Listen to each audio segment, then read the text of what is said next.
দর্শক নাগরিকের নিয়মিত আয়োজন নাগরিক সংলাপে আপনাদেরকে স্বাগত জানাচ্ছি। আপনাদের সাথে আছি আমি সাখাওয়াত হোসেন, আর অতিথি হিসেবে আমাদের সাথে যুক্ত আছেন আরিফুল ইসলাম আরিফ, জাতীয়তাবাদী ছাত্র দলের কেন্দ্রীয় সহসভাপতি। আরিফ, আপনাকে স্বাগত। ধন্যবাদ আপনাকে। দর্শক, আপনারা জানেন আমরা এই অনুষ্ঠানে সাধারণত কথা বলে থাকি সমসাময়িক ইস্যু নিয়ে, সেই সাথে জানার চেষ্টা করে থাকি পেছনের কারণগুলো কি। আর এসব বিষয় নিয়ে জানেন আপনারা সাম্প্রতিক সময়ে গতকালকে 7ই মার্চের ভাষণকে ঘিরে একটি অরাজকতা পরিস্থিতি তৈরি হয়েছিল ঢাকা বিশ্ববিদ্যালয়ে। সেই সব নিয়ে কথা বলতে চাই, সেই সাথে জানতে চাই যে বর্তমানে ছাত্র রাজনীতির কি পরিস্থিতি রয়েছে। বর্তমানে কি ক্যাম্পাস ছাত্র রাজনীতি মুক্ত নাকি ছাত্র রাজনীতি, বর্তমান পরিস্থিতিটা মূলত জানার চেষ্টা করব আমাদের ছাত্র নেতার কাছ থেকে। আরিফুল ইসলাম, আপনাদের কাছে প্রথমেই জানতে চাই যে গতকালকে শাহবাগে একটা অনাকাঙ্ক্ষিত ঘটনা ঘটেছে যে ঢাকা বিশ্ববিদ্যালয় ক্যাম্পাসকে ঘিরে, এই বিষয়টা নিয়ে আপনি এটার জন্য আসলে দায়ী কে বা কি জন্য এরকম একটা ঘটনা ঘটলো? বাংলাদেশে যারা রাষ্ট্রীয় ক্ষমতা এসছে এর মধ্যে বিগত 17 বছর যে দুঃশাসন, নির্যাতন, নিপীড়ন যে সরকার করেছে, স্বৈরাচারী হাসিনা, ইনি কিন্তু বাংলাদেশের জনগণের বিরুদ্ধে যুদ্ধ করে এই জনগণকে নির্বিচারে সর্বস্তরের মানুষকে গুলি করে নির্বিচারে গুলি করার কারণে এই দেশ থেকে তাকে পালিয়ে যেতে বাধ্য উনি হয়েছেন। যে কারণে স্বৈরাচারী হাসিনা কিংবা তাদের দোসররা বাংলাদেশের বর্তমান বাস্তবতা যে কোনো ধরনের পরিস্থিতি তৈরি করার চেষ্টা করুক না কেন, এটা তাদের একটা ইন্টেনশন থাকে। 7 মার্চের ভাষণ, এটি বাংলাদেশের মহান মুক্তিযুদ্ধের সাথে সম্পৃক্ত। 1971 সালে যখন এই ভাষণটা দেওয়া হলো, তারপর থেকে এবং আমাদের বাংলাদেশের মহান স্বাধীনতা ঘোষক শহীদ রাষ্ট্রপতি জিয়া রহমানের যে ঘোষণা, এই সবকিছু মুক্তিযুদ্ধের সাথে খুবই সামঞ্জস্যপূর্ণ এবং যৌক্তিক। কিন্তু শেখ হাসিনা তার বাবাকে বাংলাদেশের রাজনীতিতে যেভাবে নেতিবাচক ধারণা তৈরি করেছে, এমনকি 1971 সালে আওয়ামী লীগ সরকার গঠন করার পরেও শেখ মুজিবের যে বিতর্কিত শাসন ব্যবস্থা, এই ব্যবস্থার কারণে উনি মারাত্মকভাবে বিতর্কিত। তো শেখ হাসিনা জুলাই 24-এর গণ অভ্যুত্থানের পরবর্তীতে একেবারেই অপ্রাসঙ্গিক হয়েছে আওয়ামী লীগ কিংবা তাদের সকল ধরনের কর্মকাণ্ড।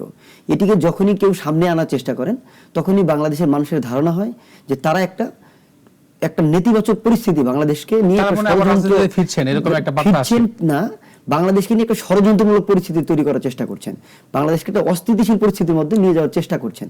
তো এটি হলো সাধারণ মানুষ কিংবা প্রশাসন কিংবা সকল স্তরের মানুষের ধারণা। তো এই ধারণাটা যারা শুরু করছেন তাদের রূপটাকে আগে ঘাটতে হচ্ছে। তা আমরা দেখেছি গতকালকে 7 মার্চের ভাষণকে কেন্দ্র করে যে উদ্ধত পরিস্থিতি তৈরি হয়েছে, জাতীয় ছাত্র শক্তি এবং শামসুন্নার হলে সাবেক ভিপি তাসনিম ইমরোজ ইমিকে কেন্দ্র করে যে ঘটনাটা ঘটেছে, এটা কিন্তু বকশীবাজারের সামনে প্রথমত এটা শুরু হয়েছিল। তারপরে ওখান থেকে যখন একজন ছাত্র গ্রেফতার হলেন, তারপরে তার শাহবাগ থানার সামনে এসে মাইকে করে ঘোষণা দিচ্ছিলেন। তাদের যে দাবি ছিল যে শেখ মুজিবের এই ভাষণ কিংবা শেখ মুজিবের প্রেক্ষাপট, এটা একটা অমীমাংস বিষয়, এটা আমরাও বুঝি। কিন্তু বাংলাদেশের যে প্রেক্ষাপট আপনি সামনে আনছেন, মাত্র জুলাই অভ্যুত্থানের 1.5 বছর শেষ হয়েছে, নতুন সরকার গঠন হয়েছে, বাংলাদেশ একটা 17 দিন হয়েছে, বাংলাদেশকে এখন নতুন স্বপ্নের বাংলাদেশের দ্বার প্রান্তে এটাকে আমরা গোছাচ্ছি সকল মত পথকে একত্রিত করে।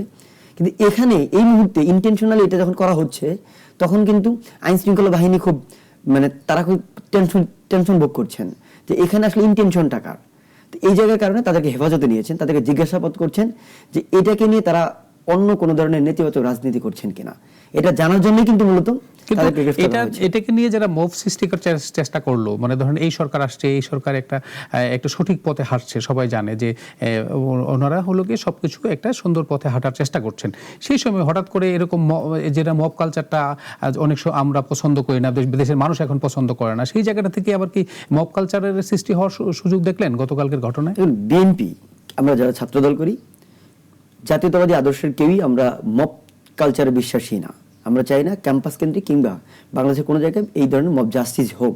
যেটা বিগত 1.5 বছর হয়েছে, সেটার বিরুদ্ধে কিন্তু আমরা প্রতিবাদ করেছি। গতকালকে যে অনাকাঙ্ক্ষিত পরিস্থিতিটা হয়েছে, এটা কিন্তু বিএনপি বা ছাত্রদল বা এই জাতীয়তাবাদী আদর্শের বিশ্বাসী কেউ করেনি। এটা করেছে এই যে উদ্ভূত যে শক্তি 1.5 বছরের মধ্যে যেটা তৈরি হলো, যারা জুলাইয়ের একক স্টেক হোল্ডার দাবি করেছিলেন, এদের একটা পার্ট, এবং যেই শক্তির বিরুদ্ধে আমরা সকল মত পথ একত্রে আন্দোলন করেছিলাম, এই দুইটা শক্তির মধ্যে কিন্তু গতকালকে এই বিশৃঙ্খলাটা তৈরি হয়েছে। অর্থাৎ এইটাকে আমরা খুব বিচক্ষণভাবে আমরা এটার মধ্যে নজর রেখেছি, আমরা পর্যবেক্ষণ করার চেষ্টা করছি যে এই ঘটনাটা আসলে কোন দিকে করাচ্ছে, আমাদের এখানে ভূমিকাটা কি হবে। আমরা এই মব জাস্টিসকে আমরা কখনোই প্রশ্রয় দিই না। হ্যাঁ, আমরাও সেটাই প্রত্যাশা করি। কিন্তু এই গতকালকের ঘটনাকে ঘিরে এখন কিন্তু অনেকের মনে মনে প্রশ্ন জাগছেন, কিন্তু সাম্প্রতিক সময়ে যে ঢাকা বিশ্ববিদ্যালয় সহ বিভিন্ন ক্যাম্পাসের এই বর্তমান পরিস্থিতিটা আপনার মুখ থেকে একটু জানতে চাই যে এখানে ছাত্র রাজনীতির অবস্থানটা কি অবস্থা এখন ক্যাম্পাসগুলোর?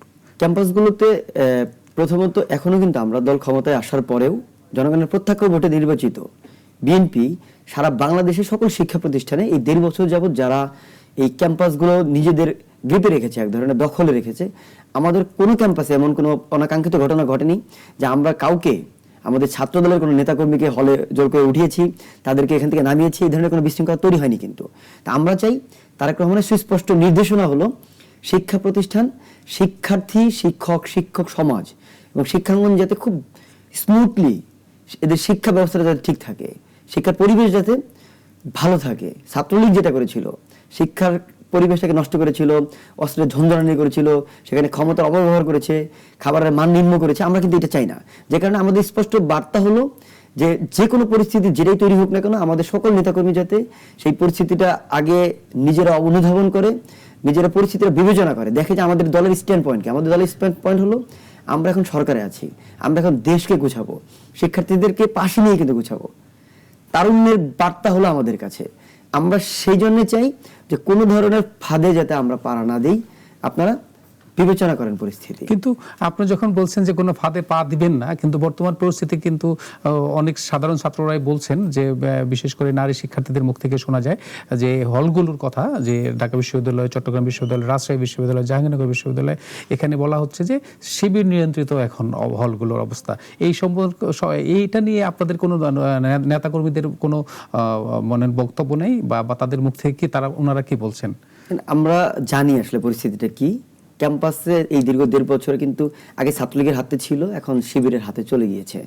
বিষয়টা আমরা ছেড়ে দিয়েছি এরকম না, বাট আমরা এখন যদি হলকে মানে এটা একটা নির্দেশনা দিয়ে দিই যে ক্যাম্পাসে এই হল আমাদের ছাত্র দলের লোকেরা বা ছাত্র দলের স্টুডেন্টরা হলে যাবে, তাহলে হবে কি এখানে একটা অরাজক পরিস্থিতি তৈরি হতে পারে, বিশৃঙ্খলা তৈরি হতে পারে। বাট আমরা এটা চাই যে স্টুডেন্টরা আমাদের অ্যাক্টিভিটিস দেখে ইতিবাচক রাজনীতির মধ্যে এসে তারা ছাত্র দলের আদর্শে, শহীদ জিয়াউর রহমানের আদর্শে, খালেদা জিয়ার আদর্শে, তারেক রহমানের সামনের যে পরিকল্পনা, এটা দেখে অনুপ্রাণিত হোক, তারা স্বাভাবিকভাবে হলের সিটে উঠুক। আমরা হলের সিট নিয়ে নোংরা পলিটিক্স করতে চাই না। ধারাবাহিকভাবে যেটা যার যোগ্য এটার থেকেই তারা শিখবে এবং তারা জানবে যে আজকে যারা হল দখল করে রেখেছে তাদের রাজনীতির নেতিবাচক, তারা রক্কাটা রাজনীতিতে বিশ্বাসী, তারা ক্ষমতার অপব্যবহারে বিশ্বাসী। বিএনপি এখন ইতিবাচক রাজনীতি শুরু করেছে, যে কারণে আমরা এখন সময় নিচ্ছি না। আমরা সেটাই দেখতে পাচ্ছি যে এখনো পর্যন্ত ছাত্র দলের এখনো পর্যন্ত কোনো হল দখল বা এটার কোনো দেখিনি এখনো পর্যন্ত, যে এই দল ক্ষমতা আসার পরে। কিন্তু একটা জিনিস অনেকেই বলছেন যে এই ছাত্র সংগঠনগুলো মূল রাজনৈতিক দলের শক্তি প্রদর্শনের হাতিয়ার হয়ে গেছে। আপনি একটু খেয়াল করে দেখেন যে একসময় এটা ছিলই যে ছাত্র সংগঠনগুলো মূল রাজনৈতিক দলের হাতিয়ার হিসেবে কাজ করত, কিন্তু সেটা যদি আমরা বলি, ভাবছিলাম যে জুলাই অভ্যুত্থানের পরে এটা মনে হয় ব্যাপক পরিবর্তন হয়েছে, কিন্তু আমরা যে উল্টো দেখলাম যখন এই ক্যাম্পাসের যে বিভিন্ন জায়গায় যে ছাত্র রাজনীতিতে যারা মুখ্য ভূমিকা পালন করছে, বিপিজিএস যারা হয়েছেন, তাদেরকে দেখলাম বিভিন্ন ছাত্র সংগঠনের ব্যানারে বিভিন্ন জায়গায় রাজনৈতিক মিটিং মিছিল থেকে শুরু করে নির্বাচনী প্রচারণায়। এখান থেকে কি আমরা আসলে বের হতে পারবো না? আপনার কি মনে হয়? অবশ্যই একটা সময় বের হতে পারবো, এটা তো ধারাবাহিক প্রক্রিয়ার ব্যাপার। দীর্ঘদিন যাবৎ একটা রাষ্ট্র নিয়ন্ত্রিত ক্যাম্পাস পলিটিক্সটা ছিল, যে কারণে সবাই তার ছাত্র সংগঠন, এটা তো একটা দলীয় মনোনয়নের ব্যাপারের মতো হয়ে গিয়েছে। তো এখান থেকে যখন ছাত্র শিবির আজকে এসছে, ছাত্র দল এসছে, ছাত্রলীগ এক সময় ছিল, তো যারাই আসছেন প্রত্যেকে কিন্তু মনোনীত প্রার্থী হয়েই কিন্তু প্রতিদ্বন্দ্বিতা করেছে। অতএব প্রত্যেকের একটা নিজস্ব স্ট্যান্ড পয়েন্ট আছে। কিন্তু আমরা ক্যাম্পাস কেন্দ্রিক যে ছাত্র রাজনীতি, এখানে যাতে মাত্রাতিরিক্ত দলীয়করণ না হয়। আপনি দলকে সমর্থন করেন, দলের জন্য স্ট্যান্ড নেন, বাট সাধারণ শিক্ষার্থীদের বিপক্ষে গিয়ে তো সেই স্ট্যান্ডটা নেওয়া যাবে না। আমরা কিন্তু সেই জায়গাতে এসেছি। আমাদের ছাত্র দল থেকে যারা ভিপি নির্বাচন করেছে, জিএস নির্বাচন করেছে, তারা তাদের জায়গা থেকে শিক্ষার্থীদের পক্ষে কথা বলার জন্য কিন্তু কাজ করছেন, একেবারে যে দলীয়করণ করছেন এমন না কিন্তু। আর আমরা এখন সরকারে এসেছি, আমাদের কিছু প্রতিশ্রুতি রয়েছে, আমরা এই প্রতিশ্রুতিগুলো বাস্তবায়ন করার জন্য আমাদের মাননীয় প্রধানমন্ত্রী, বিএনপির চেয়ারম্যান, আমাদের ছাত্র দলের সাংগঠনিক অভিভাবক জনাব তারেক রহমান প্রতিদিন কিন্তু নতুনত্ব আনছেন। আমরা ছাত্র দল, এই যে সাধারণ শিক্ষার্থী, এদেরকে আমরা সেই মেসেজটা দিতে চাচ্ছি যে আপনারা তারেক রহমানের আগামীর বাংলাদেশ বিনির্মাণে যে মত হন, যে পথ হন, যেই দলেরই হন না কেন, আপনারা এটাকে ধারণ করেন, আপনারাও আপনারা আপনাদের অভিযোগগুলো বলেন, সমস্যাগুলো বলেন, আমরা ছাত্র নেতারা আপনাদের পাশে সবসময় রয়েছি। আমরা সেটা আলাপ আলোচনার মাধ্যমে সমাধান করে আপনাদেরকে নিয়ে আগামী বাংলাদেশ বিনির্মাণ করতে চাই। ছাত্র, এই যে আপনি বলছিলেন যে ছাত্রদের একটা বড় সংকট তৈরি হয় যে যখনই এই ছাত্র রাজনীতির ইস্যু থাকে, যে ছাত্র রাজনীতি না করলে পরে হলে ওঠা যায় না। আপনারা যদি একটু খোঁজ নেন, ভালো করে দেখবেন যে আমি যে ক্যাম্পাসগুলোর কথা বললাম একটু আগে, এই ক্যাম্পাসগুলোতে এখনো এই অবস্থায় আছে। সাধারণ ছাত্ররা যদি বলি যে আপনাদের ছাত্রদলের অনেক নেতা কর্মী আছেন যারা এখনো ক্যাম্পাসে উঠতে পারছেন না, তাদের বিষয়ে কোনো আপনারা বার্তা দিবেন না? না, আমরা দিচ্ছি, আমরা এটা ধারাবাহিকভাবেই আগাচ্ছি। কারণ একেবারে যেহেতু আমরা রাষ্ট্র পরিচালনার দায়িত্বে রয়েছি, আমরা এমন কোনো কর্মকাণ্ড করতেই পারি না যেটা আসলে সাধারণ স্টুডেন্টদের কাছে একটা ভুল মেসেজ যায়। এই জন্য আমাদের নেতাকর্মীদেরকে আমরাই ধৈর্য ধারণ করতে বলেছি। 17 বছর আমরা দুঃশাসনের মধ্যে ছিলাম, হলে থাকতে পারিনি, বাইরে ছিল। এখনো কিছুদিন হলে না থাকলে তো সমস্যা হওয়ার কথা না, কিন্তু এই জায়গাটা আমরা সাধারণ শিক্ষার্থীদেরকে দিতে চাই যে তারা স্বাভাবিক প্রক্রিয়ার মধ্যে হলে থাকুক। আমরা সেই জায়গাতে যতটুকু কোপ আপ করা যায় এটা থাকি। আমরা পারস্পরিক সমঝোতার ভিত্তিতে ক্যাম্পাস রাজনীতিটাকে বজায় রাখতে চাই। আমরা চাই আমাদেরকে দেখে একজন শিক্ষকের মধ্যে ধারণা হোক যে এই ছাত্রদলকে তারা প্রত্যাশা করেছে, ছাত্ররা বুঝুক যে এই ছাত্রদলকে আমরা অন করতে চাই।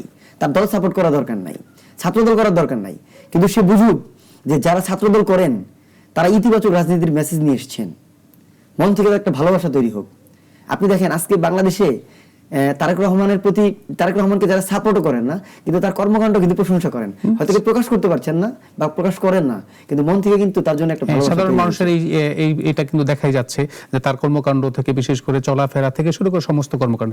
আমার আরেকটা প্রশ্ন এই জায়গাতে, যে আপনারা বলছেন যে অনেকেই অভিযোগ করে, যেমন ধরেন আপনারা যদি বলেন যে পুরাতন সবচেয়ে সংগঠন ছাত্রলীগ, এবং ছাত্রদলের প্রতি এই সংগঠনটা মানে ছাত্রদল এবং ছাত্রলীগের প্রতি এটা বেশি করে থাকেন, এবং আমরা ছাত্র শিবিরের বেলায় হয়তো ওনারাও আপনাদের বেলায় করে থাকেন। সেটা হলো যে দীর্ঘদিন ছাত্রত্ব ধরে রাখার জন্য আপনারা রাজনীতি করেন, মানে ছাত্র রাজনীতিতে ছাত্রত্ব ধরে রাখার জন্য, যেমন একই সাবজেক্টে 2 বছর 3 বছর করে থাকার একটা এই অভিযোগটা করে। এটা কি সত্য না আসলে এখান থেকে আপনারা বের হতে পারছেন? না, এটা তো নিঃসন্দেহে সত্য। কারণ আপনি যদি ধারাবাহিকভাবে গ্রাজুয়েশন শেষ করেন, 4 বছরে শেষ হয়ে যাবে, মাস্টার্স করলে 1 বছর, 5 বছর। কিন্তু 5 বছর আমরা যেমন দীর্ঘ 17 বছর কিন্তু স্বৈরাচারের হাসিনার বিরুদ্ধে আন্দোলন করেছি।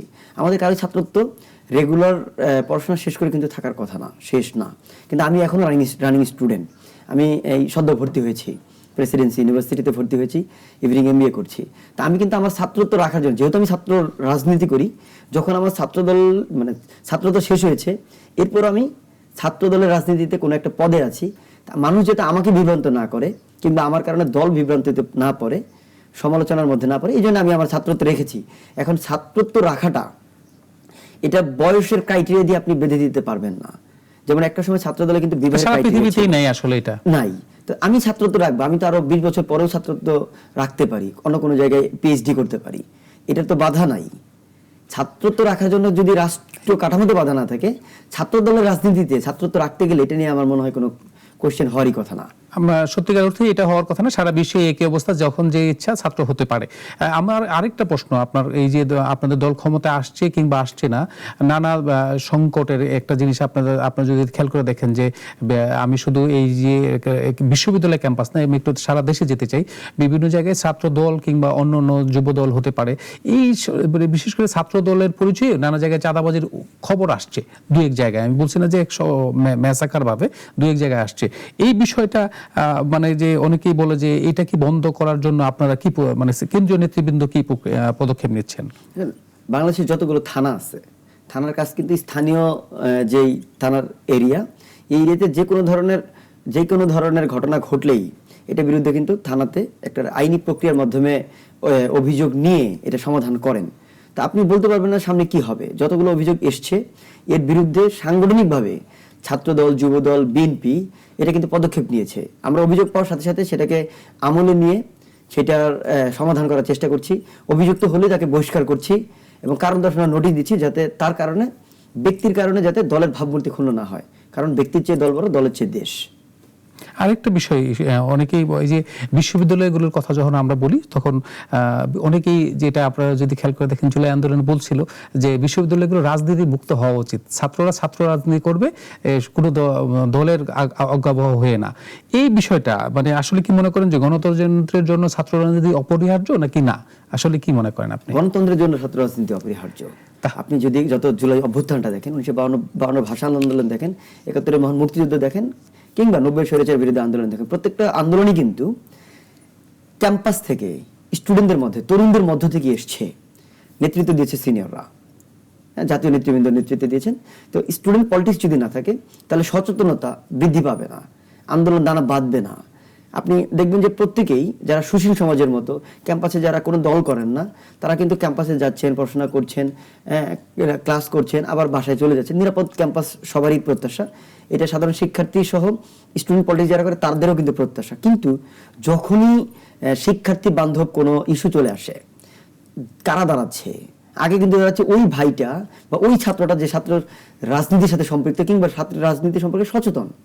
তা আপনাকে ওই সচেতনতার জায়গা থেকে আপনাকে আগে ছাত্র রাজনীতির সেই ফিল্ডটা তো ক্রিয়েট করতে হবে, সেখানে কাউকে না কাউকে এগিয়ে আসতে হবে।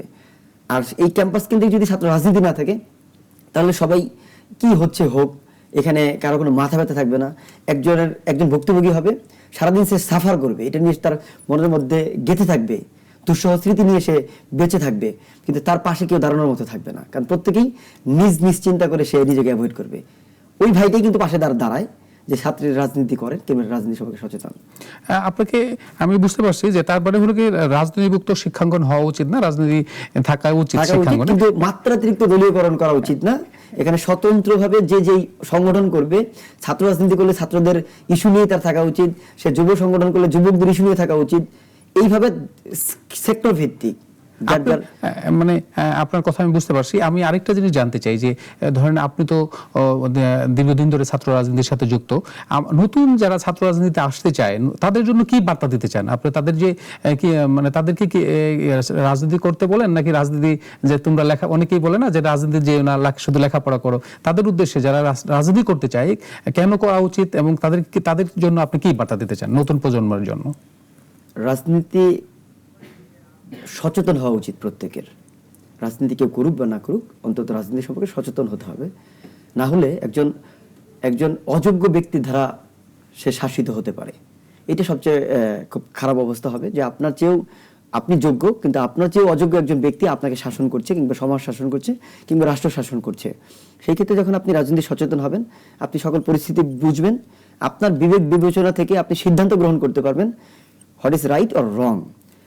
রাজনীতি করার জন্য ইন্সপিরেশন দিব এই কারণে, কারণ আপনি আজকে উদাহরণ দিচ্ছেন সেই উন্নত দেশগুলোকে যেখানে রাজনীতি স্ট্যান্ডার্ড ধরা হয়, কিন্তু বাংলাদেশে উন্নয়নশীল দেশ হিসেবে আপনি এই রাজনীতিকে খারাপ বলছেন, কিন্তু আপনি এই রাজনীতির পরিবর্তনের জন্য আপনি শিক্ষিত হয়েও আপনি কিন্তু সামনে এগিয়ে আসছেন না।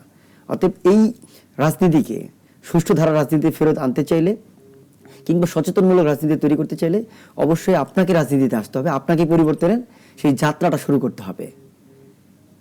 তাহলেই বাংলাদেশের ইতিবাচক রাজনীতির ধারা সূচনা হবে এবং বর্তমান বাংলাদেশের প্রধানমন্ত্রী তারেক রহমানের যে ভিশন মিশন, যে আই হ্যাভ এ প্ল্যান, এই প্ল্যানটা কিন্তু ইতিবাচক পরিবর্তন প্রত্যেকটা জায়গায় আমরা অলরেডি 17 দিনে দেখছি।